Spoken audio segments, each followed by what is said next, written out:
Hello les investisseurs, j'espère que vous allez bien. J'espère également que la vidéo précédente sur la gestion des finances personnelles vous a plu et notamment la formation gratuite qui, si vous ne l'avez pas vue, je la remets en description et vous avez également le lien dans la bannière YouTube, vous permettra d'avoir en 4 modules une formation complète, complètement gratuite avec un fichier de gestion des suivis personnels qui vous sera offert pour vraiment partir sur une base saine et maîtriser votre épargne avant de pouvoir investir. Donc aujourd'hui, on se retrouve sur une nouvelle vidéo pour parler des livrets bancaires et vous expliquer un petit peu leur fonctionnement. Donc on va voir qu'on aura deux types de livrets, les livrets régulés et les livrets non régulés.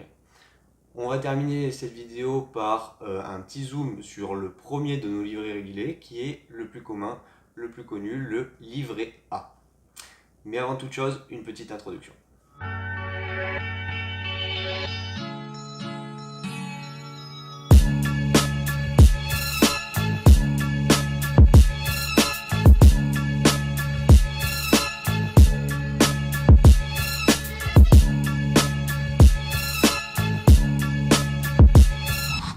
Ok, donc on se retrouve tout de suite pour parler de ces livrets bancaires et on commence par les livrets d'épargne réglementés. Alors, quels sont-ils? On va retrouver le plus connu, le livret A, mais également le livret de développement durable et solidaire, le LDDS, le livret d'épargne populaire, ou LEP, et le livret jeune. On va retrouver également trois autres livrets qui seront le compte épargne logement, CEL, le plan d'épargne logement, PEL, et le plan d'épargne retraite, PER. Ces trois types de livrets-là, on ne va pas en parler tout de suite car ils vont avoir des fonctionnements un petit peu différents comparés aux précédents. Donc on traitera vraiment ces sujets-là dans des vidéos plus spécifiques. Concernant les livrets réglementés, il faut savoir que ce sont des livrets exonérés, c'est-à-dire que vous ne payerez pas d'impôt, que ce soit de l'impôt sur le revenu ou des prélèvements sociaux.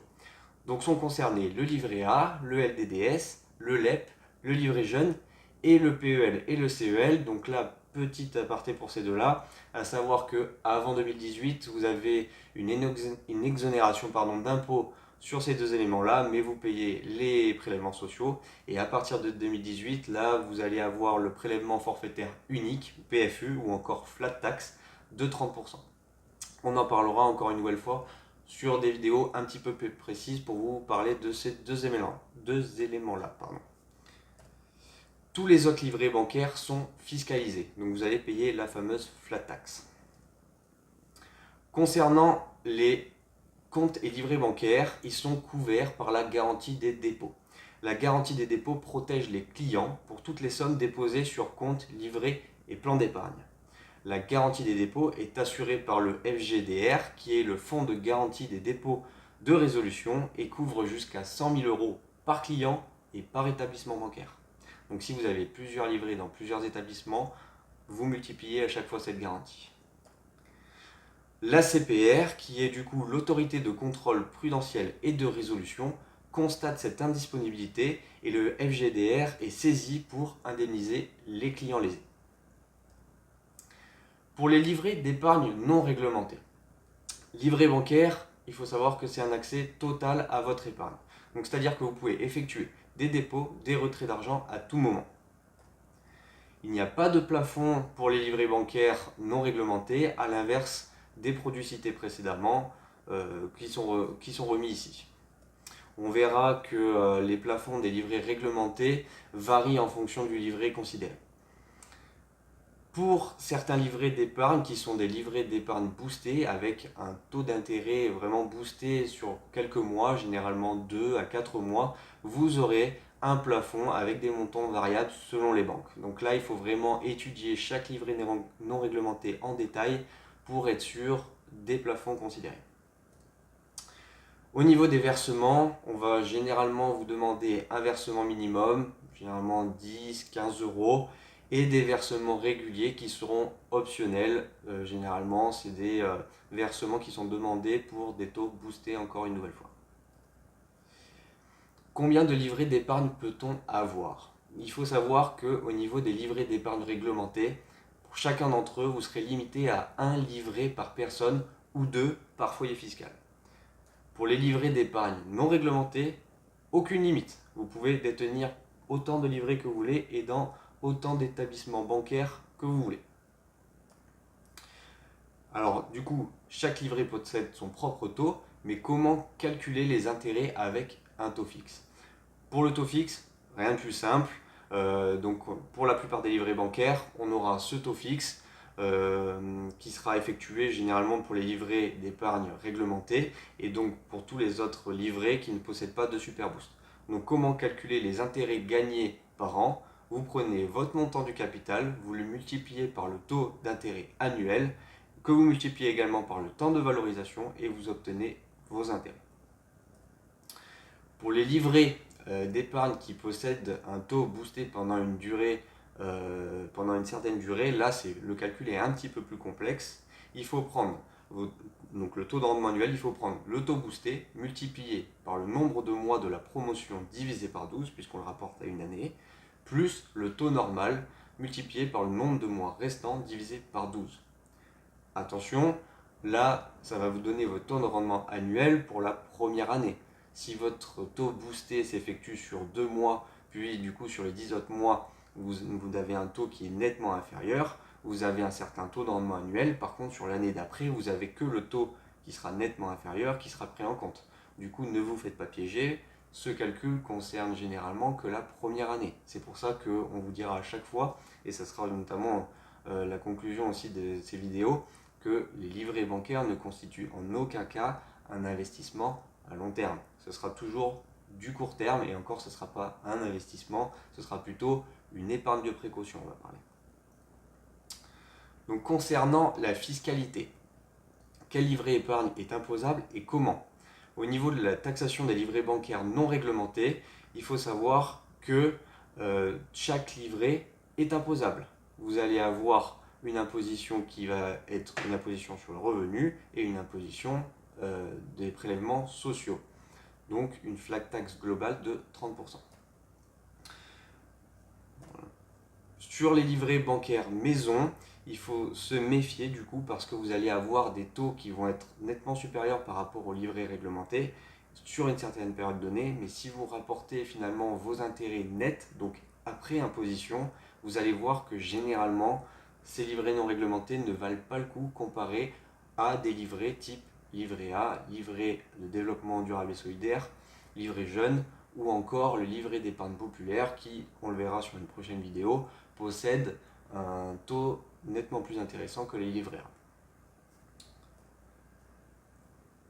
A. Alors, il existe également sur les livrets non réglementés des dispenses de prélèvement.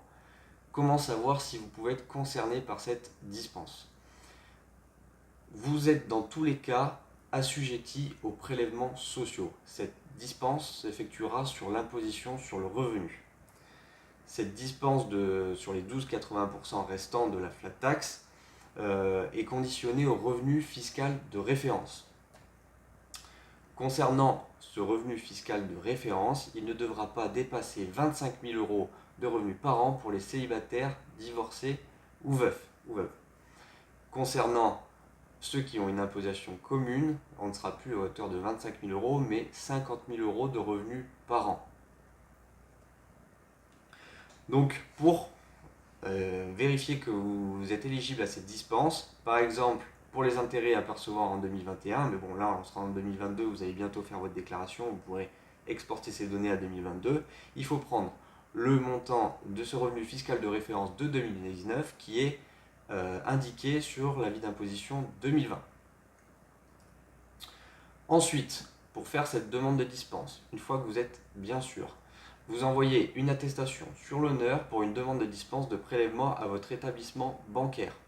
Attention, cette demande devra être faite au plus tard le 30 novembre de l'année en cours. Et si vous faites ça correctement, vous aurez une dispense qui s'appliquera sur les intérêts perçus en année N+1. Donc, je m'explique. Là, on est en 2022. Si vous faites votre demande avant le 30 novembre 2022, vous aurez une dispense qui s'appliquera sur les intérêts gagnés en 2023. Si vous faites votre demande après le 30 novembre, ce sera applicable sur l'année N+2. Donc si je le fais par exemple le 1er décembre, vous aurez une exonération d'impôt qui sera effective pour l'année 2024. Faites bien attention. Et également, au niveau de cette dispense, vu qu'on part en anticipé sur l'année, on va dire N pour N plus 1, calculez bien que vous allez toujours être assujetti à cette exonération. Parce que si vous avez des investissements en cours qui vous font grimper ce revenu fiscal de référence, vous allez passer du coup en barème un petit peu progressif et vous n'allez plus être assujetti à la flat tax qui malheureusement, dans le cas où vous percevez plus de revenus, serait peut-être plus intéressant que demander cette dispense, finalement être au régime du barème progressif et du coup payer plus cher. Ça serait dommage. Donc faites bien vos petits calculs. Au niveau du coup de ces livrets bancaires réglementés, non réglementés. Comme je vous le disais, le livret bancaire n'est pas un placement moyen ou long terme. C'est même, on ne va pas le considérer comme un placement, ou alors vraiment très court terme, par exemple dans le cadre d'un héritage. Si vous percevez un héritage à un instant T et que vous savez que vous voulez investir, pourquoi pas placer votre héritage soit sur un livret réglementé, attention au plafond, et si ce livret réglementé a un plafond trop bas par rapport à votre héritage, vous pouvez faire sur un livret non réglementé, et du coup vous bénéficierez sur une période très courte de ce taux boosté que vous pouvez derrière utiliser pour investir dans d'autres produits financiers. Également, ces livrets bancaires peuvent constituer une épargne en vue de, par exemple, de vacances ou, on verra sur le slide d'après, une épargne un peu de type précaution. Comme je vous l'ai dit, le livret bancaire est plus rémunérateur que de ne rien faire. Si vous laissez votre argent sur le compte courant, là c'est vraiment la pire des solutions puisque en plus de ne rien rapporter, vous allez prendre de plein fouet l'inflation, alors que si vous avez un livret bancaire, certes, vous allez avoir un taux qui sera inférieur à l'inflation, mais ce sera entre guillemets toujours mieux que de ne rien faire et de laisser l'argent dormir sur votre compte courant.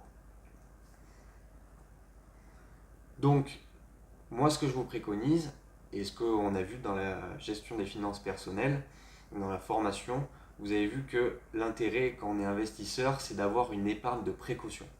Je m'explique, généralement, on vous préconise d'avoir 4 à 6 mois d'épargne, donc de dépenses fictives, on va dire, de côté. Pourquoi? Pour pallier à toute éventualité, on ne sait jamais. Là, vous avez des exemples, un chauffe-eau qui vous lâche sur un investissement immobilier, des factures inattendues, également la bourse qui crache, l'immobilier qui peut cracher également, les crypto-monnaies. Enfin voilà, vous n'êtes pas à l'abri quand vous êtes investisseur d'un petit coup de mou, et d'avoir une épargne de sécurité sur le côté, c'est le meilleur moyen pour être tranquille dans sa tête, dans son esprit, et du coup ne pas faire les mauvais choix.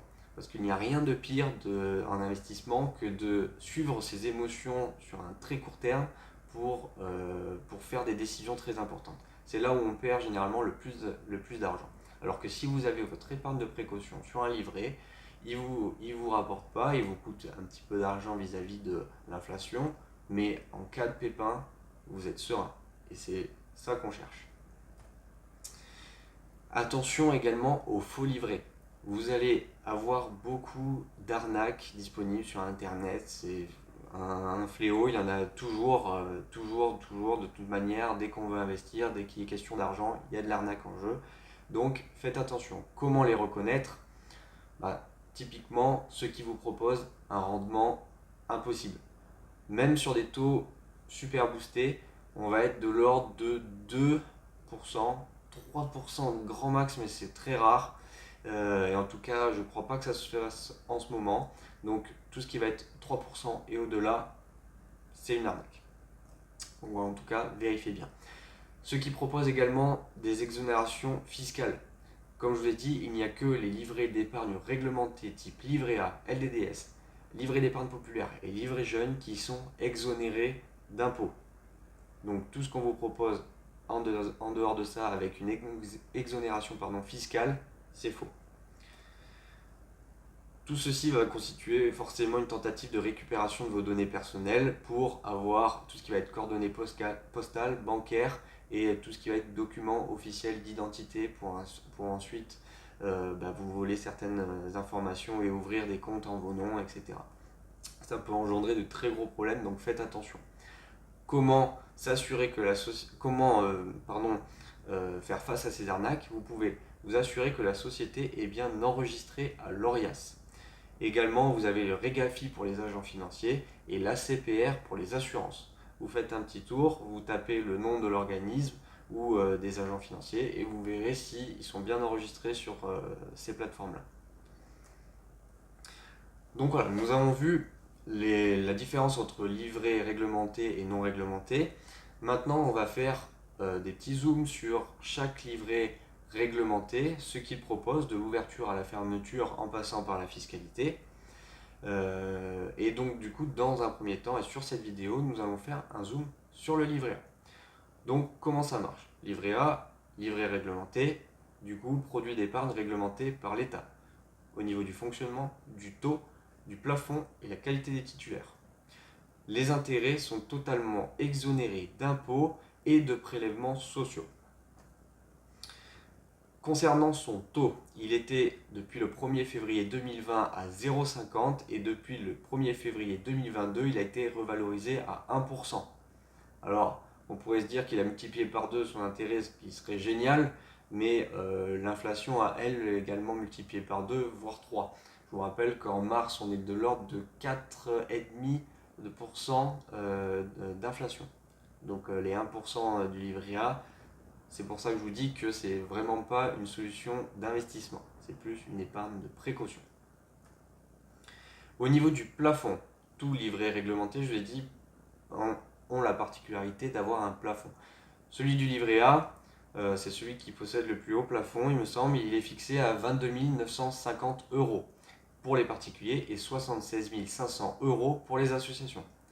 Quand on parle de plafond hors intérêt. C'est-à-dire que si vous atteignez le plafond à 22 950 €, vous aurez au fil des années les intérêts qui vont continuer de s'accumuler sur ce livret. Et vous pourrez atteindre 30 000, 40 000 d'intérêts au fur et à mesure. De capital sur ce livret. Le taux revalorisé à 1%. Comment est calculé les intérêts? Ils sont calculés le 1er et 16 de chaque mois. Ça, c'est pour tous les livrets réglementés. Donc, que ce soit livret A, LEP, livret jeune, LDDS, sont tous calculés entre le 1er et le 16 de chaque mois. C'est-à-dire que les sommes déposées produisent des intérêts uniquement si elles sont placées et validées par quinzaine entière. Ensuite, vous avez au 31 décembre un calcul de cumul de tous ces intérêts sur l'année qui s'ajoute à votre capital et peut faire dépasser le plafond comme cité précédemment. Au niveau de la fiscalité, pas de fiscalité. Comment ouvrir un livret A? Depuis 2009, le livret A est proposé par toutes les banques, y compris les banques en ligne. Ça peut être un avantage. Rappelez-vous, les banques en ligne peuvent vous faire gagner des dizaines, voire des centaines d'euros par an. Il faut savoir, pour la petite histoire, qu'avant, il était réservé aux clients de la Caisse d'épargne, Banque Postale et du Crédit Mutuel. Vous avez peut-être entendu parler du livret bleu notamment. C'était ces notions-là. Les mineurs ou les majeurs peuvent ouvrir un livret A. Sur ce livret, pas de restriction particulière au niveau de l'âge. Par contre, on va vous demander d'avoir qu'un seul livret A par personne ou alors deux livrets par foyer fiscal. Attention, si vous êtes titulaire d'un livret A, du coup il n'est pas possible d'en ouvrir un autre, hormis pour le même foyer fiscal.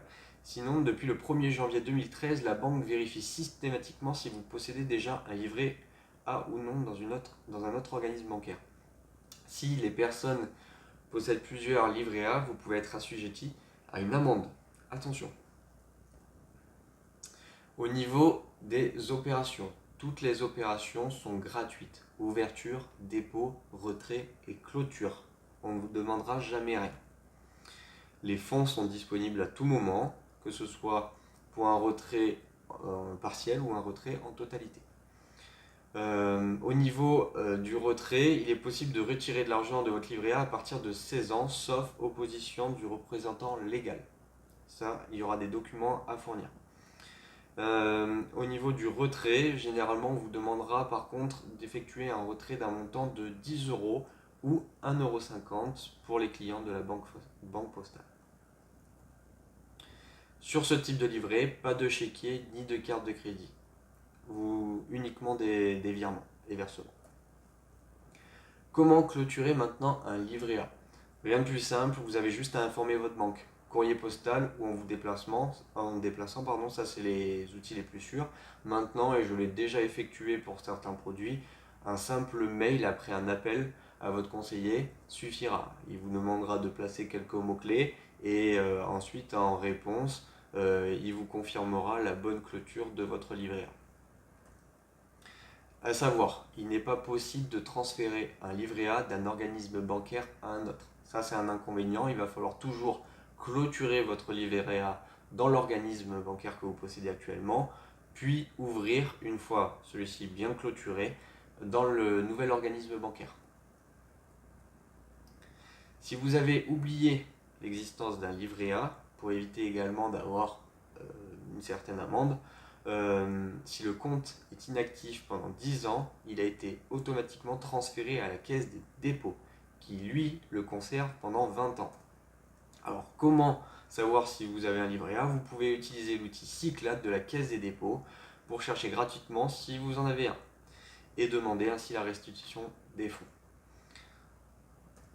Au niveau des fonds, le livret A, vous avez vu le taux, le fonctionnement, la fiscalité, mais il faut savoir que chaque livret bancaire possède une utilité publique.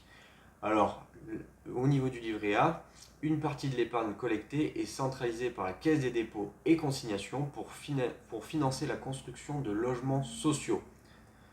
Une petite aparté également, dans le cadre du plan de relance, il faut savoir que l'épargne des Français va permettre plutôt le financement de projets dans le cadre de la transition énergétique et écologique, la santé et le tourisme, avec quand même un focus sur la transition écologique et énergétique, puisque vous le savez, on est quand même dans une période où le climat constitue un enjeu majeur, et donc on va avoir un axe vraiment primordial qui va être fait sur ces éléments-là. Vous n'êtes pas sans savoir que le livret A ou tout type de livret constitue vraiment, en termes d'ouverture et de montant de versement, une quantité qui n'arrête pas de grandir au fil des années. Ça reste vraiment un produit phare présenté en France et on établit notamment avec le Covid des records au niveau des versements.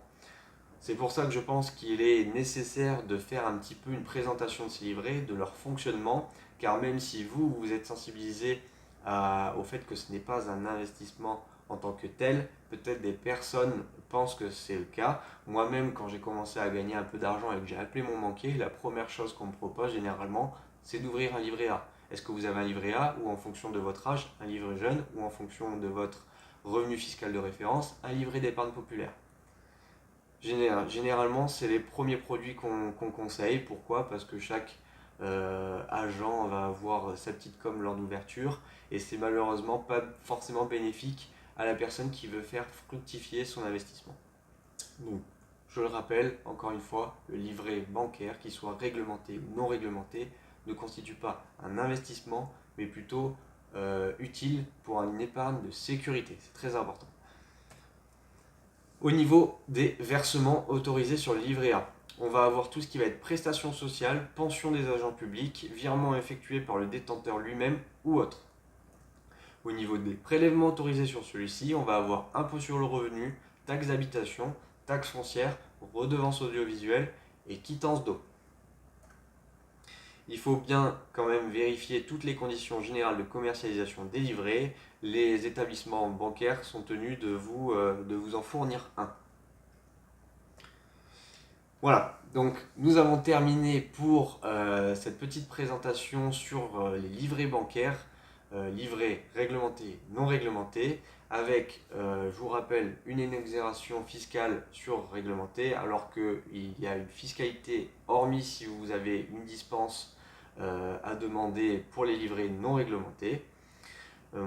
Ce livret constitue seulement pour moi une épargne de précaution, il ne constitue pas un investissement. On va avoir les livrets réglementés qui vont avoir l'avantage donc d'être exonérés, mais d'avoir en contrepartie un plafond, ce qui va peut-être constituer un frein, notamment au niveau peut-être des héritages, alors que vous allez peut-être trouver sur des livrets non réglementés